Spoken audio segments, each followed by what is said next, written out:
Hello, ladies and gentlemen, and my name is Rolex Cadillac, and we are live here on, I believe, Rolex Cadillac's first podcast here on the official FightNite YouTube page, ladies and gentlemen.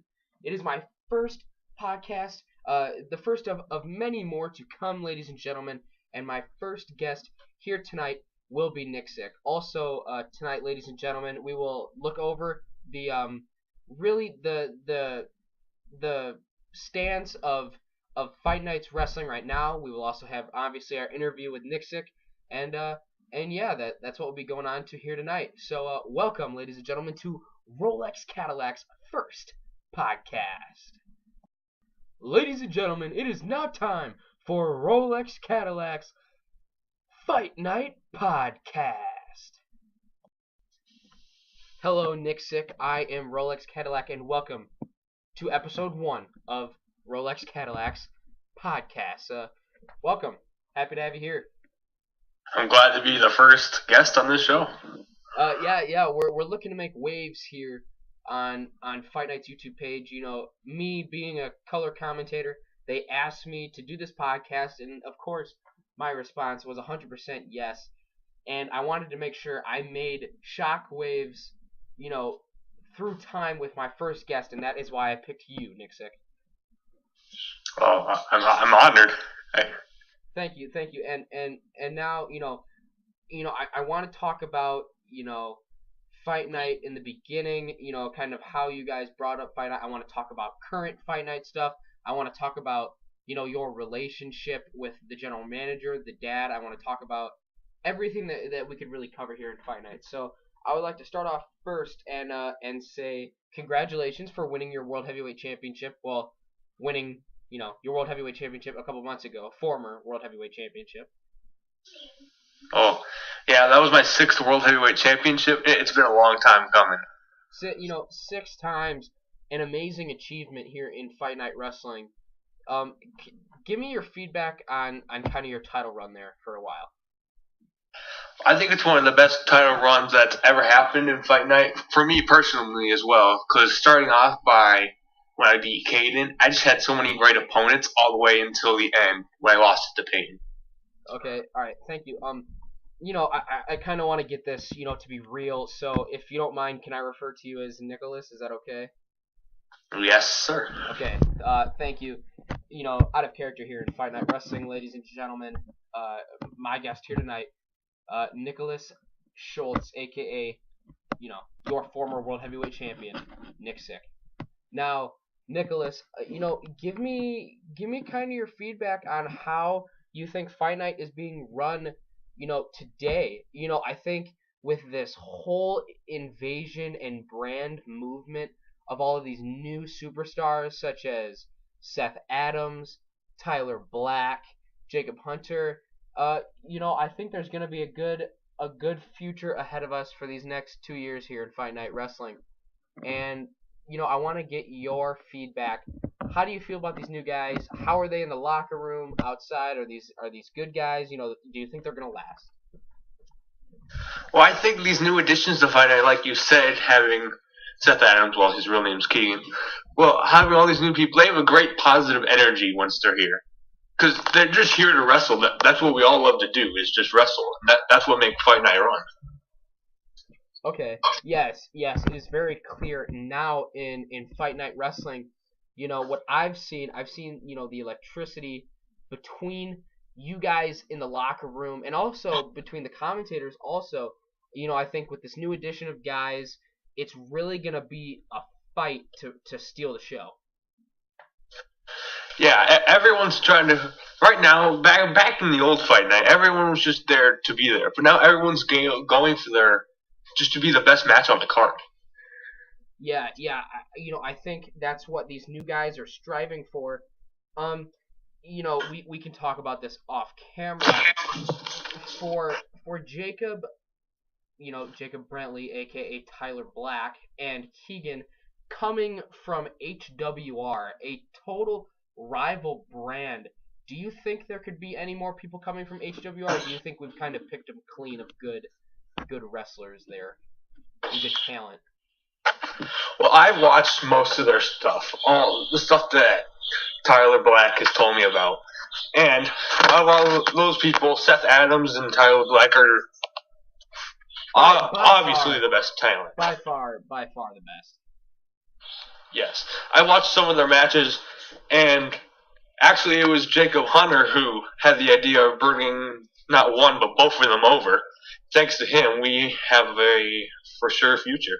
Yeah, Fight Night was in kind of a precarious position there for a while with us not having as many people on the roster. And honestly, I think with Dynamo, Dominic, Tyler, and Nick Carter, aka Rockstar, coming in, I really think it kind of gave us that cushion for a year, and then ending up finding these diamonds in the rough. I think it's awesome. I think we're gonna have a bright future ahead of us.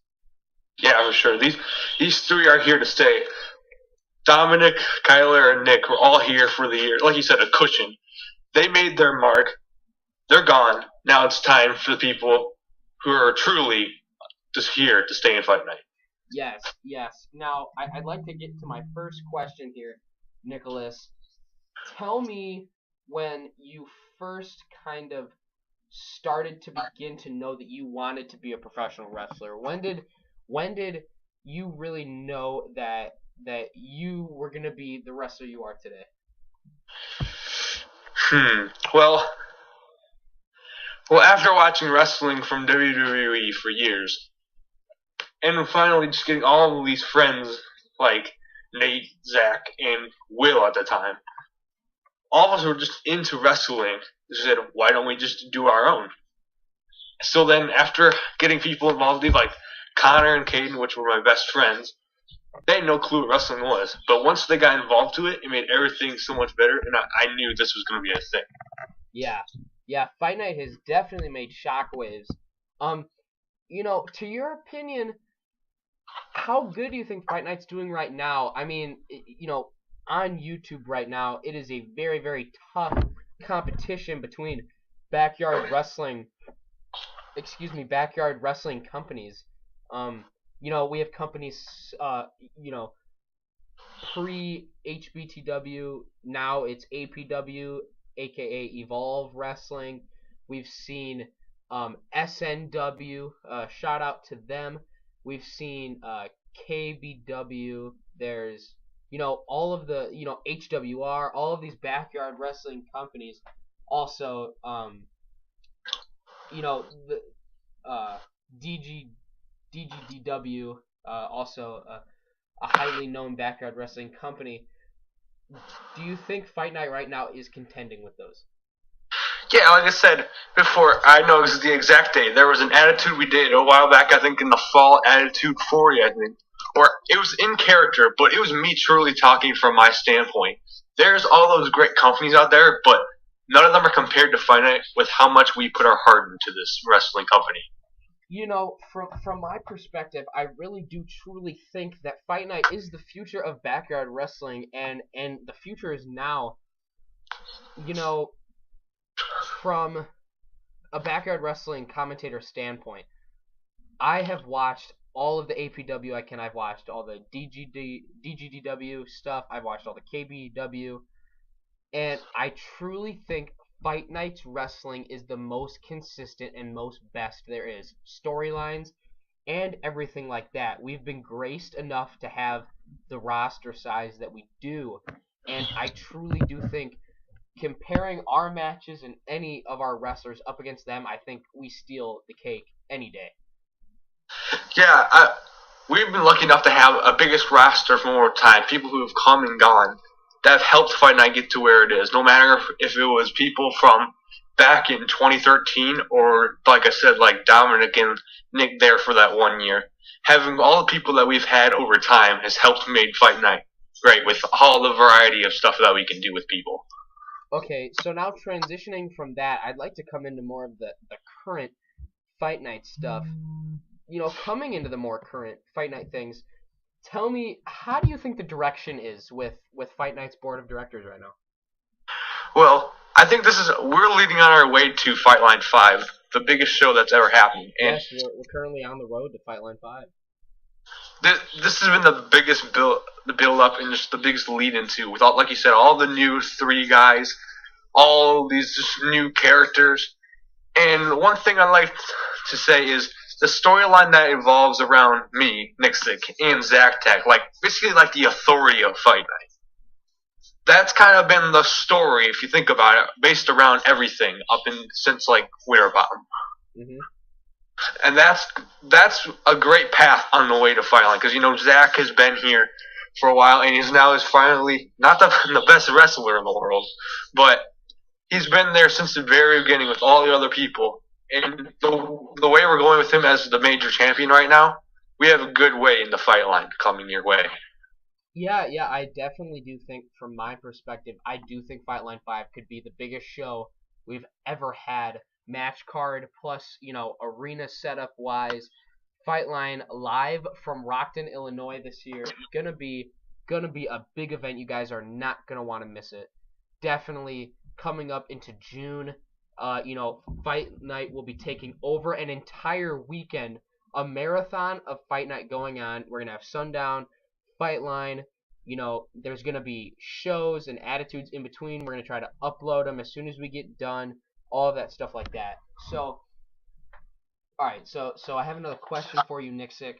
Looking at wait, before you ask that question, sir, I got one thing I would like to point out. Yeah, go ahead. Add away.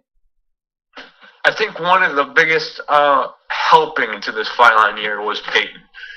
What seemed like at first that he was going to leave Fight Night, in reality, everyone thought he was actually going to leave. But when him coming back, just the big star name of him and what he's done for Fight Night has helped us push. Without him, it might have not felt the same leading to this Fight Line. Yeah, that's very true, and I think Fight Line 4 and 5 could be the greatest Fight Lines that we've ever had here. Fight Line 4, record timing done in 2 hours, a big thing here for Fight Night Wrestling. Making that transition back now. Give me your opinion on, other than you, who do you think can really just steal the show every night? You could do a pair up of people, or you can do just a singular, superstar. Who's your favorite to work with right now? Just give me some of your thoughts on that. Well, Fight Night has the greatest roster. Some people might not be good. Some people are really good, but some of the people that really stand out to me currently in Fight Night are Peyton. Like I said before, him leaving and coming back he's just great. We got Nate and PK. Him and Peyton, those two had like the best stream of matches from Fight Line to Summer Explosion. Those are the best. But right now, I am really invested in Tyler Black as being the superstar of Fight Night. He has the best match since coming. All the matches he's had have been phenomenal, and I can't wait to have a match with him one-on-one. See, okay, now coming from my standpoint, this is my opinion. Since Tyler Black has come into Fight Night, he has only wrestled the top competitors we have. Do you think Tyler Black could pull off a main event match against a Zack Tack, against a Gazin, against an Aidenator? Do you think he could pull off that kind of match, or do you still think he needs time to learn and digress and progress here in Fight Night Wrestling? Yeah, it depends.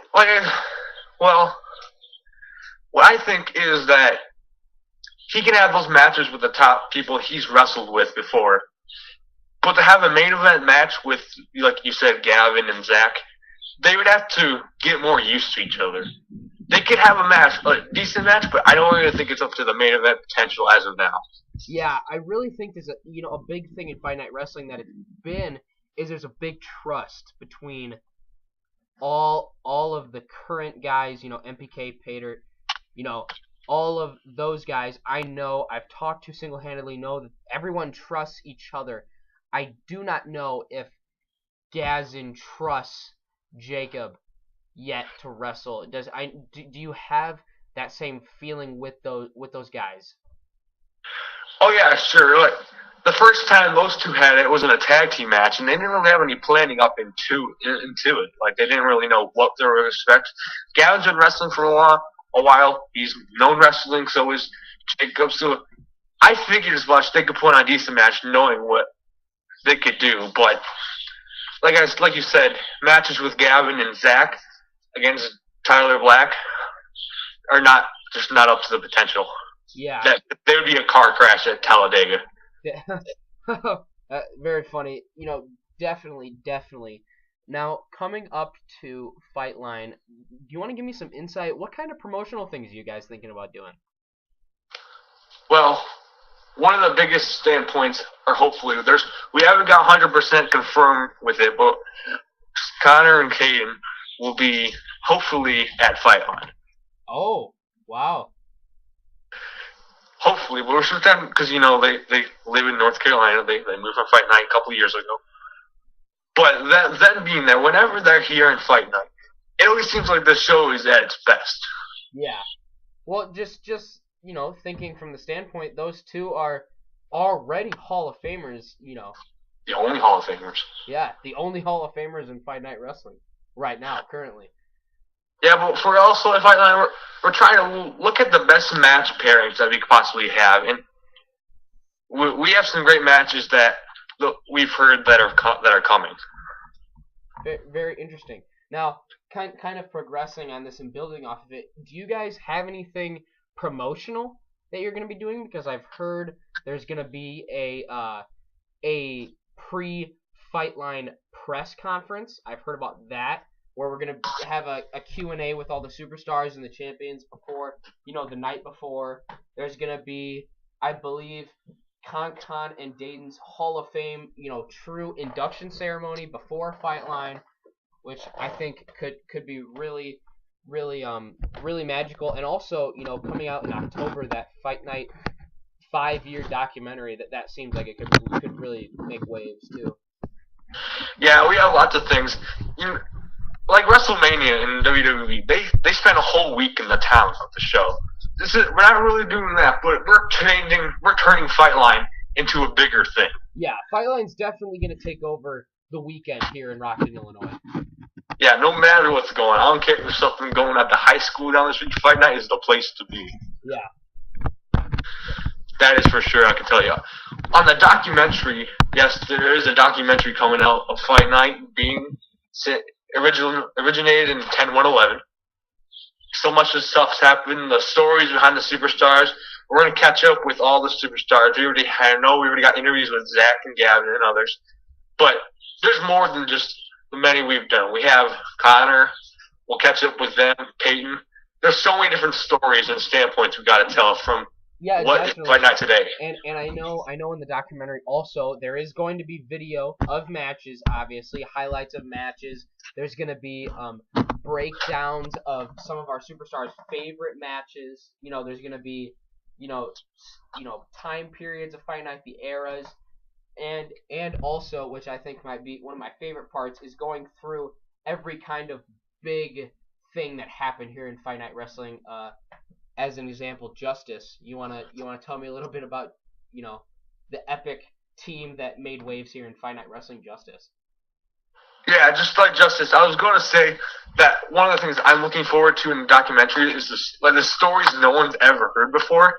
But I can tell you this little thing about Justice, that some of the things we did with Justice didn't go full potential, but in reality, what was not supposed to happen turned out to be better than we expected with Justice. Very, very interesting. Very interesting. Now, kind of, getting off of the FightNite train here, I'd like to ask you, how do you think WWE's storylines are going right now? Coming in, FightLine and WrestleMania in the same month, coming around at the same time of the year.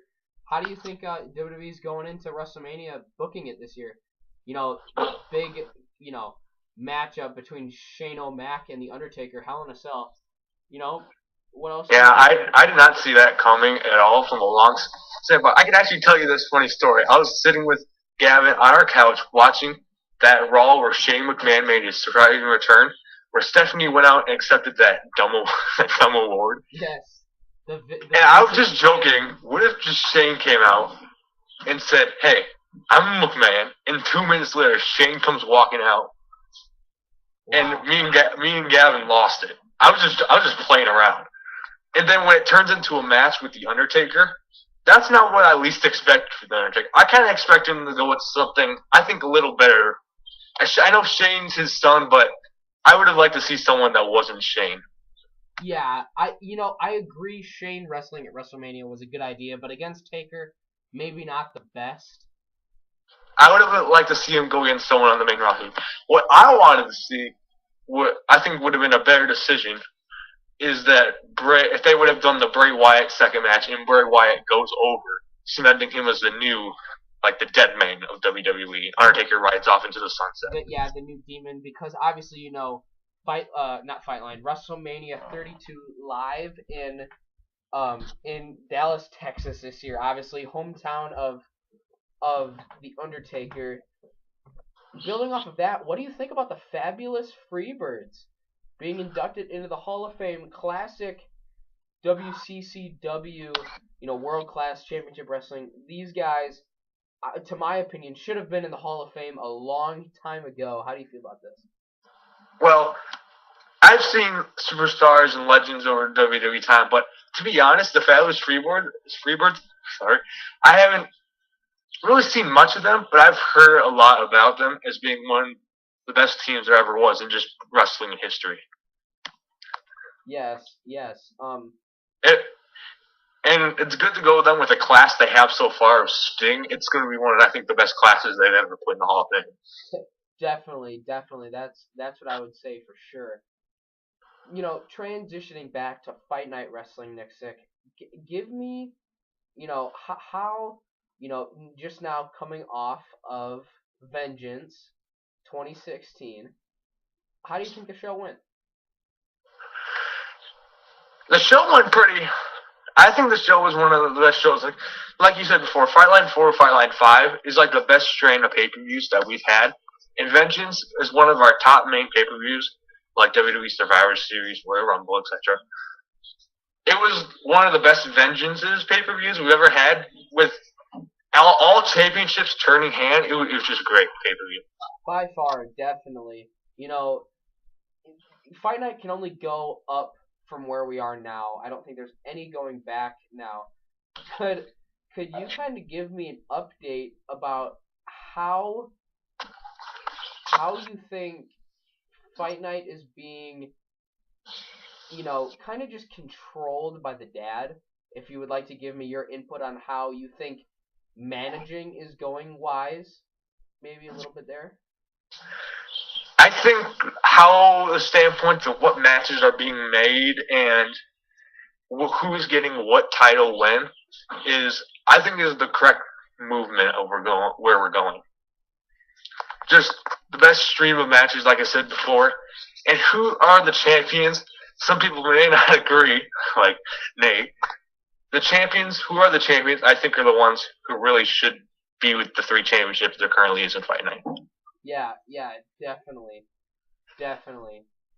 Now, going back now, with the United States title and the Intercontinental title being formed into this new kind of next champion, the NXT Championship, do you think that was a smart move?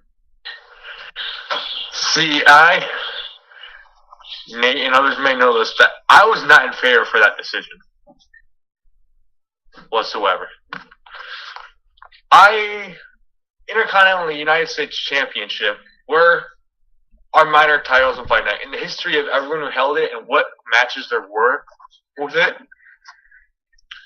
I didn't want to see them go. But realizing with how many wrestlers we had and how many championships we had, I knew it was the right decision.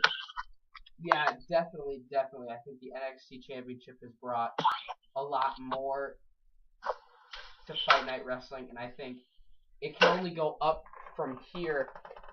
The NXT Championship, I truly think, has become kind of a pinnacle championship in backyard wrestling history. APW using the NXT Championship. us using the NXT Championship. In WWE, in NXT, it's become kind of a pinnacle championship that all of these indie guys are striving for. And also, in backyard wrestling, also we've had guys jumping over from HWR, such as Tyler Black, Seth Adams, Jacob Hunter, all these guys coming, and the first thing they get in here, they're like, we want that NXT Championship, and that's really the first championship that these guys are striving and making big goals to get.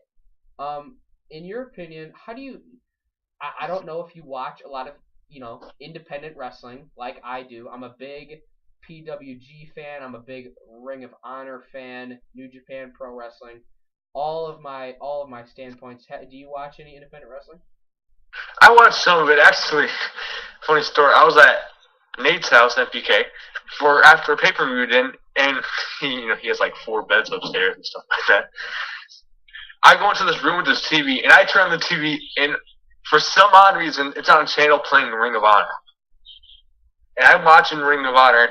I usually don't watch it a lot, but just watch Ring of Honor.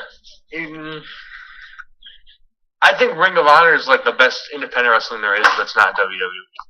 Yeah, that's the main focal point. I haven't really seen much of PWG unless people show me it.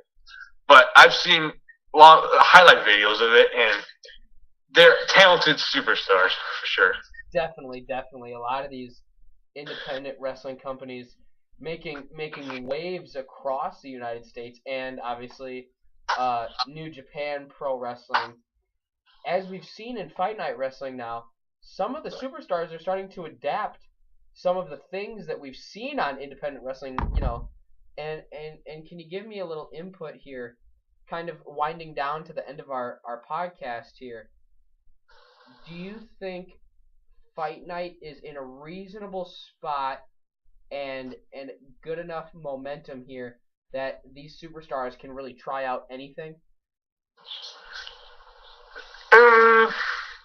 For the standpoint with the new wrestlers, I'm not sure because I don't think it's a smart decision. They're trying to show off and like make their name for themselves, but I don't want them to make that foolish mistake of doing something that they know they can't do.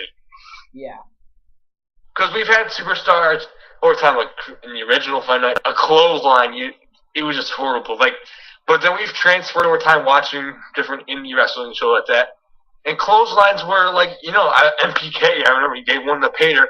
He flips me, he does a full 450 flipping like backwards. It's just insane how much we've improved in wrestling and just in total. Yeah. I definitely think most of these backyard wrestling guys are making big names for themselves. And they really want to come into Fight Night with a big chip on their shoulder. But, Fight Night, it's a lot of wrestling, and it's monthly, and you go through the grind, and I think some of these guys need to pace themselves, because I truly do think they might run out of ideas eventually. Yeah, that's true. Pulling all these moves out of the gate, in a conversation with Tyler Black today and Jacob Hunter, that they're trying to figure out what moves they're really used to doing, because we've seen Tyler Black, he doesn't really have a line finisher, I don't think, because they're just doing all these big moves. He's not really going to have a move. He's going to know what's his to-go move. Yeah, they don't really have any, big decided finishers yet and stuff like that. Like we've seen the F5, we've seen the Styles Clash, the Curve Stomp. You can't even really know what Tyler Black's finishing move unless you stay consistent on one move. Yeah, and some of these moves that are so devastating, they're just using them over and over again, and what you don't want to do is get to the point where it becomes stale. Yeah, that's true. Well, come from exception to me, not to be selfish here, but the sickness, you're excited whenever that happens because it just pops out of nowhere. Oh, yeah. But people doing their finishing moves over time and trying different ones gets stale. For example, I would like to go with Gazin's DDT. It's this plant DDT. Everyone does a DDT.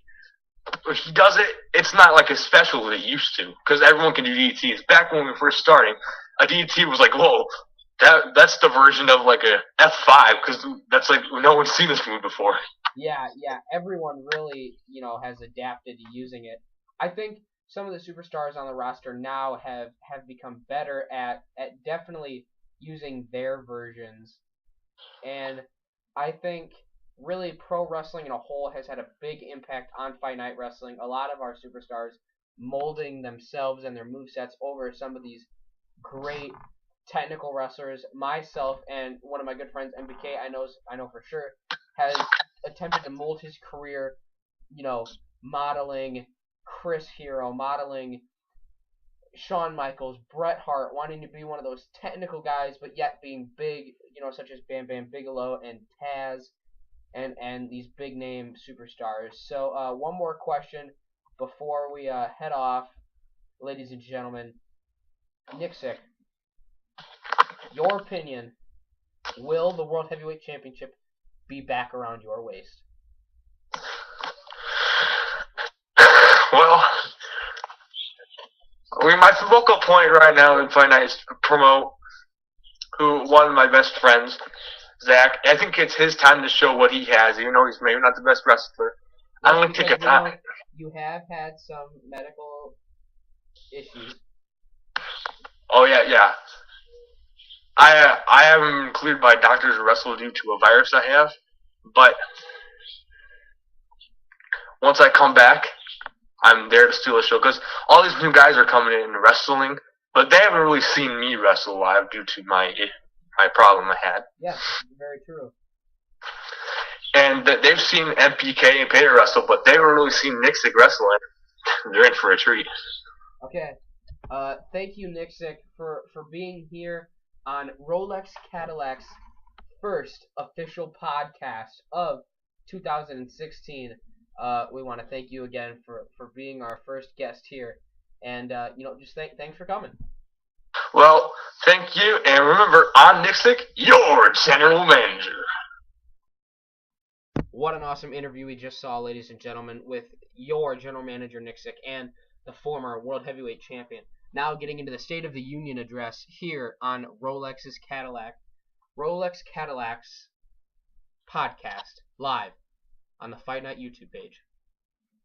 My opinion, I think Fight Night Wrestling is headed in a great direction. I think picking up these new international superstars, Jacob Hunter, Tyler Black, Seth Adams, I think it's going to prove a great, great future for Fight Night Wrestling, ladies and gentlemen. And I also want to say I've visited a couple house shows for Fight Night. I've been to a couple house shows.